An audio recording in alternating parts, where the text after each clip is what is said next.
اللہ جل شانہ کا فضل اور احسان ہے کہ اللہ رب العزت نے ہم سب کو ہدایت کی دولت اور نعمت سے سرفراز فرمایا۔ اللہ رب العزت نے ہم سب کو آپ صلی اللہ علیہ وسلم کی امت میں پیدا فرمایا۔ آپ صلی اللہ علیہ وسلم امام الانبیاء، سید الانبیاء، خاتم الانبیاء، سید ولد آدم ہیں۔ آج سے 1400 سال پہلے جو واقعات رونما ہوئے، وقوع پذیر ہوئے، اس کا ہر دور کی زندگی سے گہرا تعلق ہے۔ اگر بنظر غائر غور و فکر سے دیکھا جائے، آپ صلی اللہ علیہ وسلم ایک روایت میں ہے کہ ام ہانی رضی اللہ تعالی عنہ کے مکان پر آرام فرما تھے، اور ایک روایت میں ہے کہ وہاں سے اٹھایا حضرت جبرائیل نے تو آپ حطیم میں آ کر سو گئے، حطیم میں تھے۔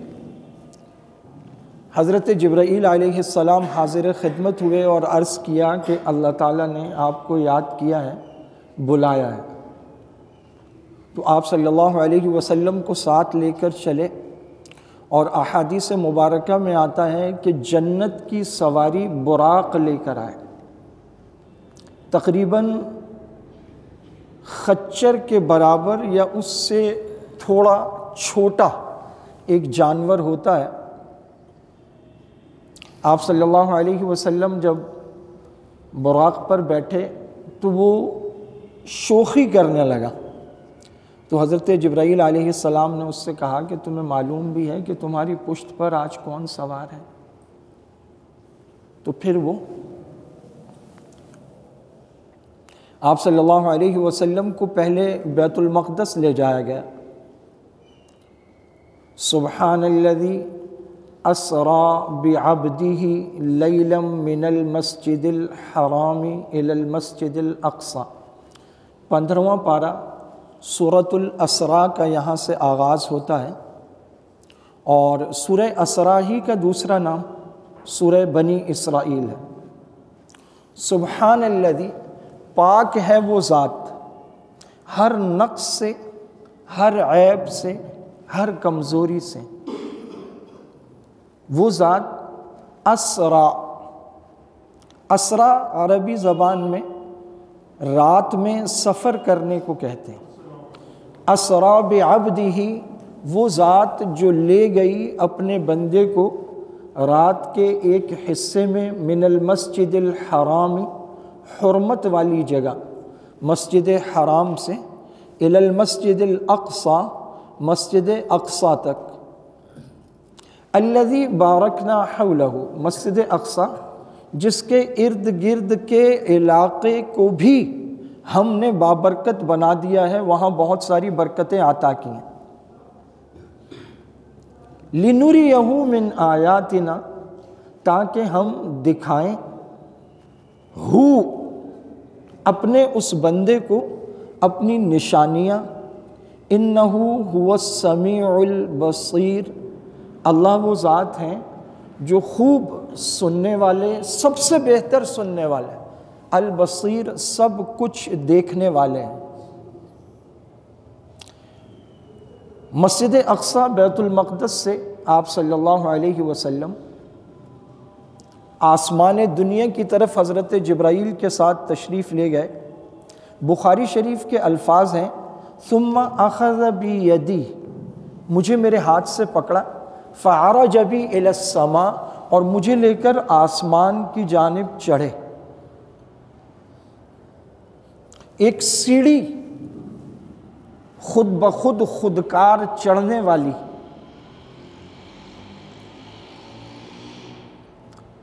آج سے 200-600 سال پہلے جب یہ واقعات بیان کیے جاتے ہوں گے تو خود چڑھنے والی سیڑھی کافی حیرت کا باعث ہوتی ہوگی۔ آج ہمارے ہاں جگہ جگہ ایلیویٹرز لگے ہوئے ہیں، سیڑھیاں خود چڑھ رہی ہیں۔ آسمان دنیا پر پہنچے حضرت جبرائیل علیہ السلام نے تعارف کروایا تو ہر آسمان پر ایک جملہ پوچھا گیا کہ کیا بلوایا گیا ہے؟ تو حضرت جبرائیل علیہ السلام نے فرمایا کہ ہاں بلوایا گیا۔ تو پھر آسمان کا دروازہ کھلتا تھا۔ آسمان میں دروازے ہیں، اللہ تعالیٰ 30ویں پارے میں سورہ نبا میں فرماتے ہیں کہ جب قیامت قائم ہوگی وَفُتِحَتِ السَّمَاءُ فَكَانَتْ أَبْوَابًا، آسمان ہم ایسے کھولیں گے اور اتنے دروازے کھولیں گے کہ گویا پورا آسمان ایک دروازہ بن جائے گا، کھل جائے گا سب کچھ۔ وَفُتِحَتِ السَّمَاءُ فَكَانَتْ أَبْوَابًا۔ آپ صلی اللہ علیہ وسلم پہلے آسمان، دوسرے آسمان، 7 آسمانوں پر، مختلف آسمانوں پر مختلف انبیاء علیہم السلام نے آپ کا استقبال فرمایا، اور ان کے وہ الفاظ جو استقبال کرتے ہوئے، سلام کرتے ہوئے انہوں نے کہے، السلام علیک یا اخی الصالح، اپنے نیک بھائی پر ہم سلام پیش کرتے ہیں۔ حضرت آدم علیہ السلام نے فرمایا السلام علیک یا ابن الصالح، اے میرے نیک بیٹے تم پر سلام۔ 7ویں آسمان پر سیرت نگاروں نے احادیث کے حوالے سے لکھا ہے کہ حضرت جبرائیل نے عرض کیا کہ آپ تشریف لے جائیں اور سلام کریں، تو آپ صلی اللہ علیہ وسلم نے سوالیہ نگاہوں سے دیکھا تو حضرت جبرائیل نے عرض کیا کہ یا رسول اللہ، آپ کے جد امجد حضرت ابراہیم علیہ السلام ہے۔ تو آپ صلی اللہ علیہ وسلم خود آگے بڑھے اور آپ نے حضرت ابراہیم علیہ السلام کی خدمت میں سلام عرض کیا۔ حضرت ابراہیم علیہ السلام کی اولاد سے حضرت اسحاق اور حضرت اسماعیل دونوں پیغمبر ہیں۔ حضرت اسحاق علیہ السلام کی اولاد سے تو اللہ تعالیٰ نے تسلسل کے ساتھ نبوت کا سلسلہ حضرت عیسیٰ علیہ السلام تک جاری رکھا، جبکہ دوسری جانب دوسری لڑی بنو اسماعیل، حضرت اسماعیل علیہ السلام کی اولاد میں صرف آپ صلی اللہ علیہ وسلم اللہ کے پیغمبر اور نبی ہوئے ہیں، اور آخری نبی امام الانبیاء، سید الانبیاء، خاتم الانبیاء ہیں۔ تو حضرت ابراہیم علیہ السلام جد امجد ہیں، اور اس کا اظہار آپ صلی اللہ علیہ وسلم نے خود کئی مرتبہ، خاص طور پہ قربانی کے باب میں، سنت ابیکم ابراہیم، یہ تمہارے ابا ابراہیم کی سنت ہے۔ اور پھر آپ صلی اللہ علیہ وسلم فرماتے ہیں کہ اس سے آگے قرآن کریم میں سورۃ النجم میں اللہ تعالیٰ فرماتے ہیں عند سدرۃ المنتہا، 7ویں آسمان سے آگے بڑھ کر سدرۃ المنتہا تک۔ بخاری شریف کی روایت کے الفاظ ہیں کہ پھر میں مزید آگے بڑھا، ثم صعدت حتی سمعت صریر الاقلام، یہاں تک کہ میں نے لکھنے والے فرشتوں کے قلموں کے چلنے کی آوازوں کو سنا۔ تو اللہ رب العزت آپ صلی اللہ علیہ وسلم کو صحرائے مکہ سے بیت المقدس لے گئے، اور وہاں سے 7ویں آسمان پر، اور وہاں سے سدرۃ المنتہا، اور وہاں سے عرش معلیٰ۔ اللہ رب العزت نے آپ صلی اللہ علیہ وسلم کو 10 نمازیں عطا فرمائیں۔ جب آپ صلی اللہ علیہ وسلم واپس تشریف لائے، حضرت موسیٰ سے ملاقات ہوئی تو انہوں نے پوچھا کہ یا رسول اللہ کیا اللہ پاک کی بارگاہ سے تحفہ ملا؟ تو فرمایا کہ 50 نمازیں۔ انہوں نے کہا میں نے تو قوم بنی اسرائیل پہ بہت محنت کی، تو مجھے نہیں لگتا کہ آپ کی امت اسے آسانی سے ادا کر پائے گی، بہت شاق ہو جائے گا۔ آپ اللہ تعالیٰ کی بارگاہ میں جائیے اور اللہ تعالیٰ سے یہ عرض کریں کہ نرمی فرما دیں، تخفیف فرما دیں۔ تو آپ صلی اللہ علیہ وسلم واپس تشریف لے گئے، اللہ کی بارگاہ میں عرض کی، تو بعض روایات میں آتا ہے کہ 5 اور بعد میں آتا ہے کہ 10 نمازیں کم کر دیے۔ تو علماء نے لکھا ہے شروع میں 10 پھر 5، تو جب آخر میں 5 رہ گئیں تو حضرت موسیٰ علیہ السلام نے پھر عرض کیا کہ یا رسول اللہ یہ بھی بہت زیادہ ہے آپ، تو اب وہ چونکہ 5 کی کمی ہو رہی تھی یا 10 کے بعد آخری مرتبہ 5 کی کمی ہوئی تھی، تو آپ صلی اللہ علیہ وسلم نے فرمایا کہ ایک تو مجھے اللہ تعالیٰ سے حیا آتی ہے، میں اتنی دفعہ عرض کر چکا ہوں، اور دوسرا آپ نے فرمایا کہ مجھے اب یہ خدشہ ہے کہ کہیں ایسا نہ ہو کہ ساری واپس ہو جائیں۔ اللہ تعالیٰ نے ایک تحفہ عطا فرمایا، تو بس 5 نمازیں رہ گئیں تو آواز آئی، اللہ رب العزت نے فرمایا کہ یہ 5 ہی ہیں اللہ کے علم میں ابتدا سے، تو 5 ادا کریں گے اجر میں 50 کا ہی دو۔ اور یہ قرآن کریم کا ایک عام قانون ہے، من جاء بالحسنہ فلہ 10 امثالہا، کہ جو بھی نیکی لائے گا ہم اس کو 10 گنا دیں گے، اور اگر اس میں اخلاص بڑھ جائے گا، اخلاص نیت، فقط اللہ کی رضا، جتنا اخلاص بڑھتا جائے گا اس کا اجر اتنا بڑھتا جائے گا۔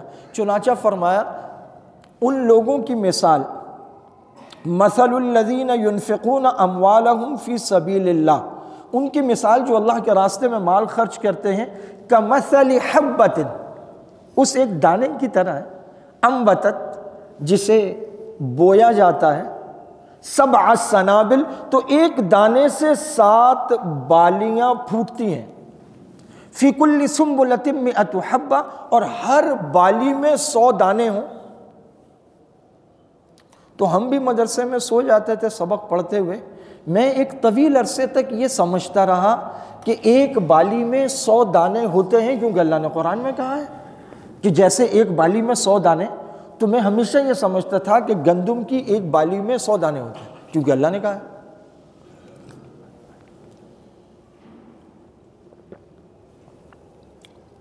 پھر کافی بعد میں پتہ چلا کہ یہ مثال دی ہے اللہ پاک نے، اور بہت سارے علماء نے اس پر کلام کیا، انہوں نے کہا کہ اللہ تعالیٰ نے ایک تو مثال دی ہے، دوسرا اس کے ساتھ ساتھ پاسبلٹی بھی ذکر کی ہے۔ اور یہ آج سے 9-10 سال پہلے میں نے آخری مرتبہ پڑھا تو انہوں نے کہا اس وقت تک جو سب سے بڑی مقدار، کوانٹٹی، وہ 65 دانے ہیں ایک بالی میں۔ فرمایا کہ اس کا مطلب یہ ہے کہ اگر تم محنت کرو تو 100 دانے تک پہنچا جا سکتا ہے۔ مثال آخرت کی ہے لیکن دنیا میں بھی ممکن الوقوع ہے۔ فی کل سنبلۃ 100 حبہ، ہر بالی میں 100 دانے، 7 بالیاں 700 دانے۔ تو جو اللہ کے راستے میں خرچ کرتے ہیں اخلاص کے ساتھ، اللہ تعالیٰ فرماتے ہیں ہم بڑھا کر 700 گنا تک دیتے ہیں۔ وہ دعوت و تبلیغ کے حلقوں میں جب آپ بیٹھتے ہیں تو وہ کہتے ہیں کہ اللہ کے راستے میں اگر 1 روپیہ خرچ کرو گے تو اللہ تعالیٰ 700 گنا، وہ اس آیت مبارکہ اور اس کے ساتھ ایک اور آیت ہے، ان دونوں کو ملاتے تو وہ 700 نہیں 7 لاکھ تک پہنچتا ہے۔ اس کے ساتھ پھر وہ نیکی ہے 10 گنا، وہ مزید لگتی ہے۔ فی کل سنبلۃ 100 حبہ، اور اس کے بعد کہا واللہ یضاعف لمن یشاء، جس کے لیے اللہ تعالیٰ چاہتے ہیں اس سے بھی زیادہ بڑھا دیتے ہیں۔ کوئی حد، کوئی مقدار نہیں ہے، اللہ کے خزانوں میں تو کوئی کمی نہیں۔ آپ صلی اللہ علیہ وسلم نے فرمایا کہ میں نے وہاں جنت بھی دیکھی، جہنم بھی دیکھی۔ تو بہت سارے ایسے فرقے گزرے ہیں، ان کا خیال تھا کہ جنت اور جہنم وہ قیامت میں ہی پیدا کی جائیں گی، ابھی ان کا وجود نہیں ہے۔ تو آپ صلی اللہ علیہ وسلم فرماتے ہیں کہ میں نے جنت دیکھی۔ صحیح بخاری کی روایت اور بہت مشہور ہے کہ آپ صلی اللہ علیہ وسلم نے فرمایا کہ جب میں جنت گیا تو میں نے خود سے بھی آگے قدموں کے چلنے کی آہٹ سنی، تو میں نے جبرائیل سے پوچھا کہ جبرائیل یہ کون ہے؟ مجھ سے آگے چلنے کی آوازیں آ رہی ہیں۔ تو حضرت جبرائیل نے عرض کیا یا رسول اللہ آپ کے غلام بلال ہیں، اور اللہ تعالیٰ نے یہ سنت جاری کی ہے یہاں جنت میں کہ وہ مدینہ کی گلیوں میں چلتے ہیں اور جنت کے دالانوں میں ان کے قدموں کی آہٹ سنائی دیتی۔ آپ صلی اللہ علیہ وسلم واپس تشریف لائے تو آپ نے حضرت بلال کو بلایا، آپ نے کہا بلال ایسا کیا کرتے ہو کہ جنت کے دالانوں میں تمہارے قدموں کی آہٹیں سنائی دیتی ہیں۔ تو حضرت بلال کچھ دیر سوچتے رہے اور پھر عرض کیا کہ یا رسول اللہ میں تو کوئی ایسا خاص عمل نہیں کرتا ہوں، ہاں یہ ہے کہ میں جب بھی وضو کرتا ہوں تو اس کے بعد 2 رکعت نماز نفل جسے تحیۃ الوضو کہتے ہیں، تو یا رسول اللہ میں 2 رکعت نماز نفل وضو کے فوراً بعد ادا کرتا ہوں، یعنی تحیۃ الوضو ادا کرتا ہوں۔ تو علماء نے فرمایا کہ تحیۃ الوضو جنت کی ضمانت ہے، لا الہ الا اللہ۔ آپ صلی اللہ، یہ جنت ہو گئی۔ اور اسی میں ایک اور روایت ہے حضرت عمر رضی اللہ تعالیٰ عنہ کے متعلق، بعض نے فرمایا کہ وہ معراج کے واقعے سے، بعض آپ صلی اللہ علیہ وسلم کا ایک تو واقعہ معراج ہے جس کی اللہ تعالیٰ قرآن کریم میں فرما رہے ہیں سبحان الذی اسری بعبدہ لیلا من المسجد الحرام الی المسجد الاقصی۔ تو جو سفر ہے حرم سے مسجد اقصیٰ کا اسے اسرا کہتے ہیں، اور جو مسجد اقصیٰ سے آسمانوں کا سفر ہے وہ معراج ہے۔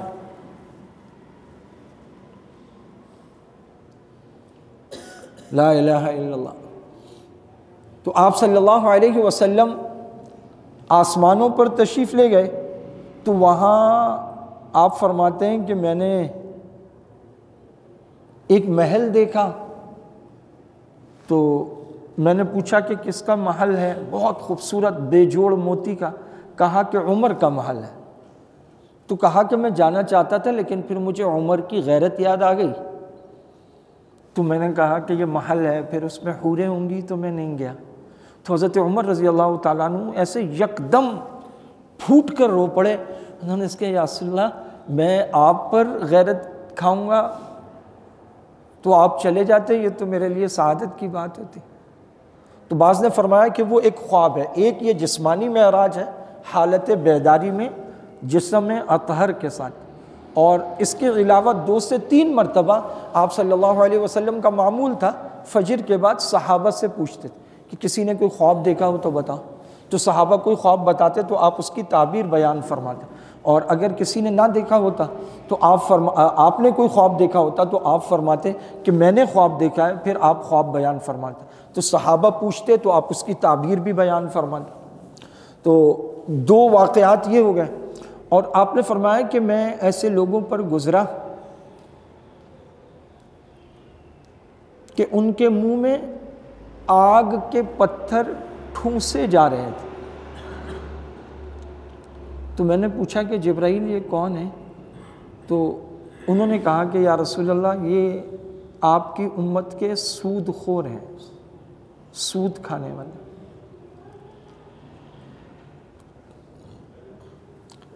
شرک کے بعد سود سے بڑا کوئی گناہ نہیں، اور شرک کے بعد ہدایت کے چانسز زیادہ ہیں۔ ایمان کے بعد اگر کسی نے سود کھایا ہدایت کے چانسز کم ہیں۔ ایمان والا ہو کر سود میں جان بوجھ کر چلا گیا تو اللہ تعالیٰ اس کی اور ہم سب کی حفاظت فرمائے۔ اس وقت میں اور آپ جو یہ مہنگی بجلی اور گیس کے بل اور مہنگا پیٹرول اور ظالمانہ ٹیکسز، اس کی سب سے بڑی وجہ وہ $100 ارب سے زائد کے قرضے ہیں جو ہمارے کرپٹ حکمرانوں نے لیے ہیں، اور وہ انہوں نے غائب کر دیے ہیں۔ آپ اور میں مل کر اس کا سود بھر رہے ہیں۔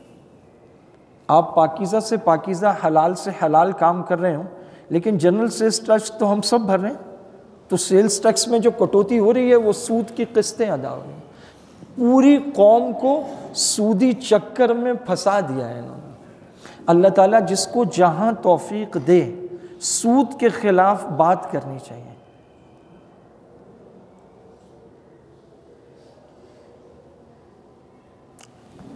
لا الہ الا اللہ۔ میرے والد صاحب تربیت میں سخت آدمی تھے، لیکن کبھی کبھی وہ میرا چہرہ ایسے دونوں ہاتھوں میں لیتے تھے اور مجھ سے کہتے تھے اللہ کے بندے تو میرا بیٹا ہے، میں تجھ سے بہت پیار کرتا ہوں، بس نماز کی پابندی کرنا اور ہمیشہ حلال کھانا، حرام کی طرف مت جانا، اور اللہ توفیق دے تو ہمیشہ جہاد کی بات کرنا، دعوت و تبلیغ کی بات کرنا۔ اللہ تعالیٰ تجھے توفیق دے ہمیشہ سود کے خلاف جنگ کرنا۔ کبھی آپ بھی اپنے بیٹے اور بیٹی کا چہرہ ہاتھ میں لیں اور ان سے کہیں بیٹا میں آپ سے بہت پیار کرتا ہوں، بیٹا زندگی میں کبھی بھی سود کے قریب مت جانا۔ ہمارا پورا ملک سود کے قرضوں میں ڈوبا ہوا ہے، اور ہمارے پورے ملک میں یوٹیوب کے چینل کی ہر ویڈیو پر ایک اشتہار لگا ہے، وہ ہمیں قرضہ دینے کو تیار ہے۔ ہمارا وزیر اعظم کشکول لے کے بھیک مانگنے جاتا ہے۔ ہمارے ہاں جو ہمارے ملک کے اصل حکمران ہیں، وہ حکمرانوں کو رکھتے ہی اس لیے ہیں باری باری کہ اب تم جا کے مانگو، تم جا کے مانگو۔ 70 وہ کھاتے ہیں، 30 یہ کھاتے ہیں۔ یہ جن کو ہم حکمران سمجھتے ہیں، یہ سب سے بدترین غلام ہے۔ حکمران وہی ہیں جن کے خلاف نہ آپ بات کر سکتے ہیں نہ میں کر سکتا ہوں۔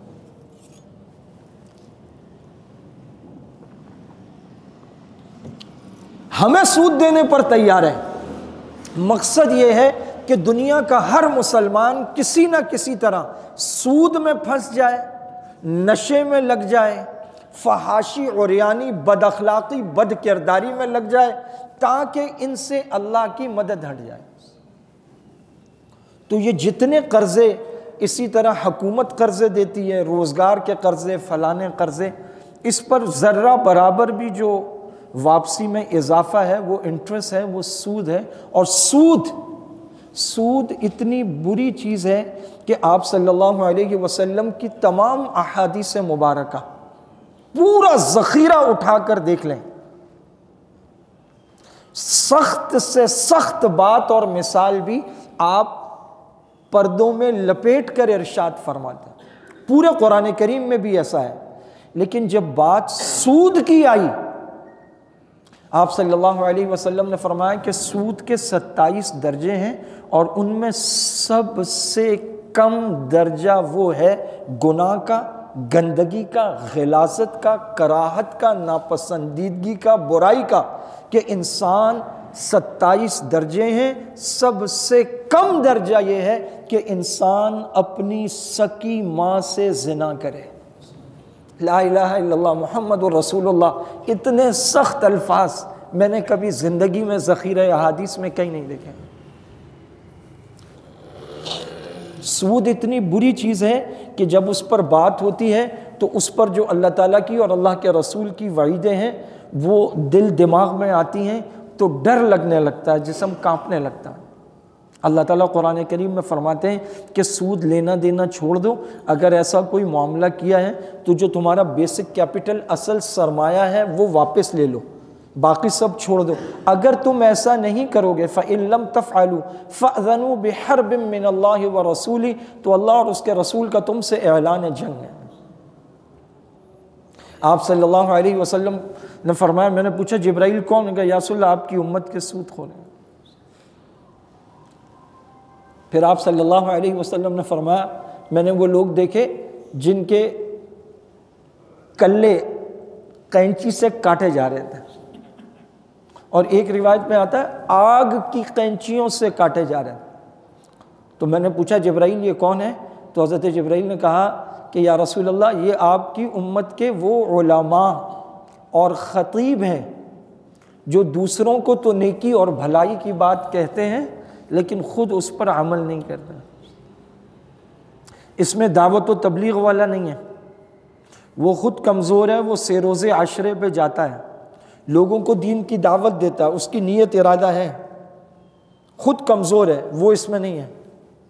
وہ عالم مولوی اور خطیب اس میں ہے جس کا پیشہ ہے تقریریں کرنا، خطابتیں کرنا، اور اب تو پیسے بھی لیتے ہیں، اور پیشے کی طرح جا کے تقریر کر کے آنا، نہ عمل کی کوئی نیت نہ ارادہ، بس لوگوں کو رلاؤ، لوگوں کو ہنساؤ، لوگوں میں مشہور ہو جاؤ۔ فرمایا آگ کی قینچیوں سے کاٹے جائیں گے۔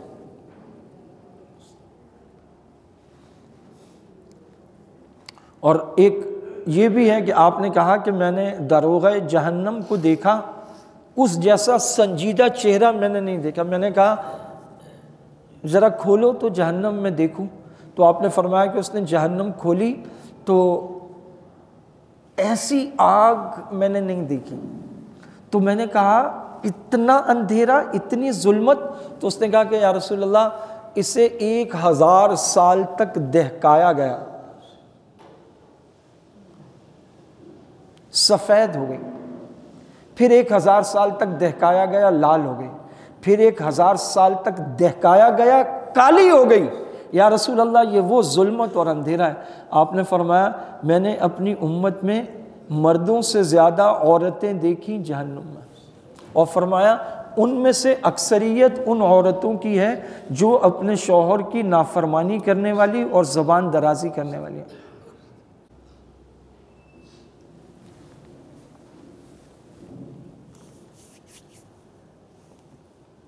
میں نے آج پڑھا کہ ویل مچھلی ایک دن میں 33,000 کلو خوراک کھاتی ہیں۔ تو جب میں نے پڑھا تو میں نے کہا میں اسے چیک کروں یہ ٹھیک ہے یا نہیں۔ میں نے گوگل کیا اسے، تو گوگل نے کہا کہ یہ ڈیپینڈ کرتا ہے سیزن پر اور ویل کی اقسام پر، کہ ویل کی مختلف اقسام ہیں، اور پھر وہ ان دنوں میں کیا کھاتی ہے یہ بھی ڈیپینڈ کرتا ہے۔ لیکن جو کم سے کم غذا کسی بھی قسم کی ویل کی ایک دن کی پر ڈے وہ 2000 kg ہے، 2000 سے 2500 کلو کم از کم کسی بھی ویل کی، کسی بھی سیزن کی، وہ پریگننٹ ہو نہ ہو، عام دن ہو، وہ کم از کم غذا 2000 kg سے 2500 kg ایک دن کی ہے۔ ایک انسان، اللہ رب العزت ویل کو سمندر میں کھلا رہے ہیں، ہم نے 2 روٹیاں کھانی ہوتی ہیں۔ اللہ کی کون سی نافرمانی ہے جو ہم نے چھوڑی ہے، اور کون سا وہ گناہ ہے جو ہم نے نہیں کیا، اور ان 2 روٹیوں کے لیے ہم سود کی طرف اور اللہ تعالیٰ کے حکموں کو توڑنے کی طرف، اور اللہ کے پیارے حبیب ہمارے پیارے آقا جو آپ صلی اللہ علیہ وسلم ہمارے لیے دعائیں کرتے تھے، روتے تھے اللہ پاک سے، ان کے حکموں اور طریقوں اور سنتوں کو ہم توڑ دیتے۔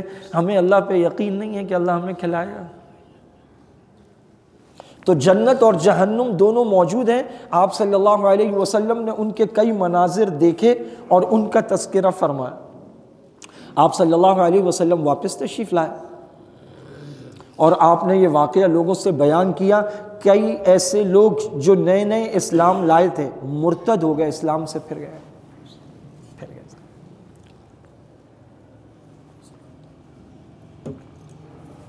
اس کو کیسے ڈیفائن کریں گے؟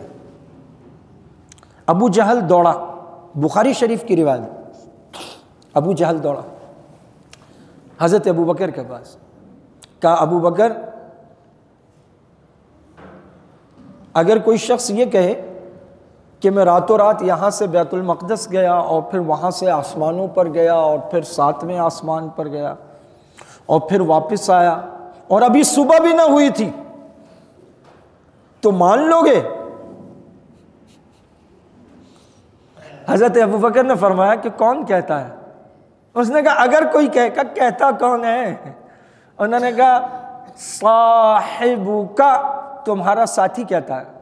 قرآن کریم میں اللہ تعالیٰ ہجرت کے واقعے کو بیان فرما رہے ہیں سورہ توبہ میں، اذ یقول لصاحبہ، جب وہ اپنے صاحب اپنے ساتھی سے کہہ رہا تھا۔ یہاں ابو جہل حضرت ابو بکر سے کہہ رہا ہے، انہوں نے کہا من یقول، قال یقول صاحبک، تمہارا ساتھی کہتا ہے۔ تو حضرت ابو بکر نے کہا میں اس کی تصدیق کرتا ہوں۔ تو ابو جہل نے کہا یہ کیا بات کرتے ہو، یہ کیسی بات کی تصدیق کرتے ہو؟ کیا یہ پاسبل ہے کہ ایک آدمی یہاں سے ملک شام ایک رات میں چلا جائے اور آسمانوں پر جائے اور واپس جائے؟ ابو بکر کو خدا لگتی کہو، کیا بات کر رہے ہو؟ حضرت ابو بکر نے کہا کہ میں اس سے بڑی بات کی تصدیق کر چکا ہوں۔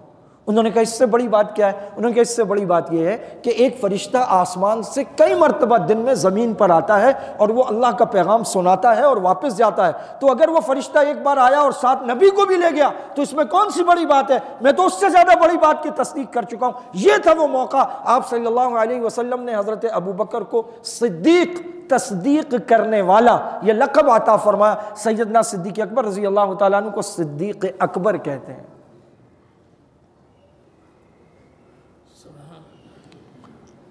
سپر پاور امریکہ دنیا کے 48 ملکوں کے ساتھ افغانستان میں اترا، ہمارے پڑوس میں 20 سال 2001 سے 2021 تک دنیا جہان کے جہاز، ٹینک، اسلحہ، فوجیں، ٹیکنالوجی. ابھی ٹرمپ جب صدر بنا ہے تو ٹرمپ نے طالبان سے کیا کہا کہ تمہارے جو ڈالرز امریکہ میں منجمد ہیں، فریز ہیں، if you want them back, ہمارا وہ اسلحہ واپس کرو جو ہم نے افغانستان میں چھوڑا ہے. کل میں نے ٹیلی گراف دیکھا تو $7 بلین کا وہ اسلحہ ہے ایسٹیمیٹڈ. طالبان نے انکار کر دیا، انہوں نے کہا جی ہم نہیں دیتے. تو چھوڑ کر بھاگے ہیں نا. وہ منظر آپ کو یاد ہے جب اسلام آباد ایئرپورٹ پر امریکی فوجی ایسے پڑے تھے جیسے لیگیجز پڑے ہوتے ہیں جب رات میں بھاگے تھے.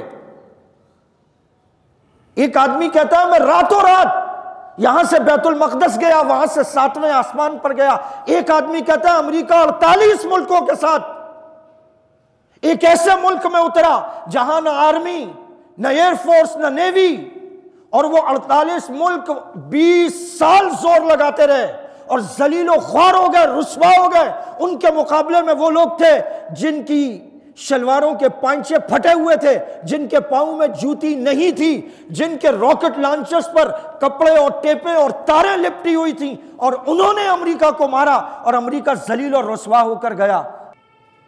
سبحان الذی، پاک ہے وہ ذات ہر عیب سے، ہر نقص سے، ہر کمزوری سے. تمہاری سمجھ میں نہ آئے ایک رات کا جانا، تمہاری سمجھ میں نہ آئے 48 ملکوں کے مقابلے میں نہتے.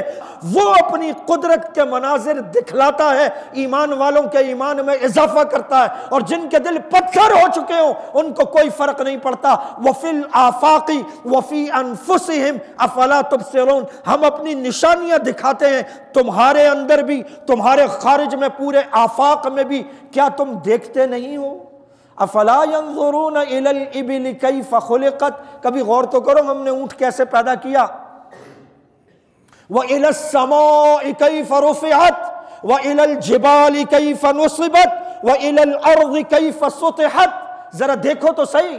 سبح اسم ربک الاعلی، تسبیح بیان کیجئے اپنے اس رب کی جو بلند و بالا، برتر و اعلیٰ ہے، ہر نقص سے، ہر کمزوری سے وہ طاقتور ہے. ولا یعودہ حفظہما، یہ زمین و آسمان کی حفاظت اسے تھکاتی نہیں ہے، وہ تھکتا نہیں ہے. لا تأخذہ سنۃ ولا نوم، نہ اسے اونگ آتی ہے نہ اسے نیند آتی ہے. وہ اللہ اکیلا، طاقتور، غالب، جب جہاں جو چاہے کر دینے والا، ہمیشہ اپنی قدرت کے مناظر دکھانے والا. سیدنا صدیق اکبر رضی اللہ تعالیٰ عنہ، آپ صلی اللہ علیہ وسلم نے فرمایا اللہ تعالیٰ نے مجھے نبی بنایا ہے اور سارے انسانوں کی طرف بھیجا ہے. حضرت صدیق اکبر نے فرمایا اشہد ان لا الہ الا اللہ واشہد انک محمد رسول اللہ. سب سے پہلے تصدیق کرنے والے. ابو جہل نے کہا ایک ہی رات میں گئے اور واپس، انہوں نے کہا میں اس بات کی تصدیق کرتا ہوں. حضرت عمر نے کہا ابو بکر لشکر اسامہ، جیش اسامہ کو روک دیں، چاروں طرف شورشیں برپا ہیں. حضرت ابو بکر جیسا متحمل مزاج عمر کے سینے پر ہاتھ مارا، کہا عمر جہالت میں تو بڑے سخت تھے، اسلام میں نرم پڑ گئے. رسول اللہ کا آخری حکم جیش اسامہ کے بارے میں کہ اسے بھیجو، کیا ابو بکر کا پہلا حکم رسول اللہ کے آخری حکم کے خلاف ہوگا؟ ایسا کبھی نہیں ہو سکتا.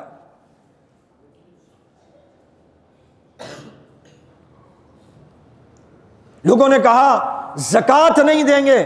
حضرت ابو بکر نے کہا واللہ لا اقاتلن من فرق بین الصلاۃ والزکاۃ، اللہ کی قسم جو زکوٰۃ اور نماز کے درمیان فرق کرے گا میں اس سے قتال کروں گا. حضرت عمر حاضر ہوئے، انہوں نے کہا آپ قتال کریں گے؟ وہ اللہ کو مانتے ہیں، اللہ کے رسول کو مانتے ہیں. وہ کلمہ پڑھتے ہیں، وہ اذان دیتے ہیں، وہ نماز پڑھتے ہیں۔ آپ نے فرمایا کیا پورے قرآن کریم میں اللہ تعالیٰ نے نماز اور زکوٰۃ کو اکٹھا بیان نہیں کیا؟ اقیموا الصلاۃ وآتوا الزکاۃ، تو جو نماز اور زکوٰۃ کے درمیان فرق کرے گا۔ عمر تم زکوٰۃ کی بات کرتے ہو، حضور کے دور میں جو ایک اونٹ زکوٰۃ میں دیتا تھا اور اس کے ساتھ ایک رسی دیتا تھا اس کے گھٹنے کو باندھنے کے لیے، اگر آج وہ رسی نہیں دے گا، اللہ کی قسم ابو بکر اس سے بھی قتال کرے گا۔ پھر فرمایا اَيَنْقُصُ الدِّينُ وَأَنَا حَيٌّ، کیا رسول اللہ اور اللہ کے دین میں کوئی کمی ہوگی اور ابو بکر زندہ ہوگا؟ ایمان والے، تقوی والے، تصدیق والے، دل سے ماننے والے، ان کی غیرت ایمانی ایمان کے لیے، ایمان کے نفاذ کے لیے سیدنا ابو بکر کی طرح ہوتی ہے، جو عمر جیسے مرد جرار کے سینے پر ہاتھ مار دے اور کہہ دے کہ آج بڑے نرم پڑ گئے ہو۔ پھر عرض کیا کہ ایک اور لشکر پورا کا پورا بناؤ اور نکلو مرتدین کے خلاف۔ پھر کہا لشکر بناؤ، نکلو مانعین زکوٰۃ کے خلاف۔ صحابہ نے عرض کیا ایک ایک کر کے ان سے نمٹ لیتے ہیں، یہاں مدینہ میں کوئی بھی نہیں بچے گا۔ فرمایا مجھے مدینہ کے کتے نوچ کر گھسیٹتے پھریں تب بھی یہاں میں کسی ایک کو بھی نہیں چھوڑوں گا، تم سب کو نکلنا پڑے گا اور جا کر اللہ کے راستے میں لڑنا پڑے گا، اور اگر تم نہیں نکلو گے تو رکو تم لوگ یہاں۔ ابو بکر خود تلوار اٹھائے گا اور خود نکلے گا۔ یہ کون ہیں جن کے بارے میں خطبے میں پڑھا جاتا ہے ارحم امتی بامتی ابو بکر، اور نرمی کا مشورہ کون دے رہا ہے؟ جن کے بارے میں خطبے میں پڑھا جاتا ہے واشدہم فی امر اللہ عمر۔ ایمانی غیرت اس کا تعلق صرف طبیعت کی سخت مزاجی سے نہیں ہے، ابو بکر جیسے متحمل مزاج اٹھ کر کھڑے ہو جاتے ہیں۔ وآخر دعوانا ان الحمد للہ رب العالمین۔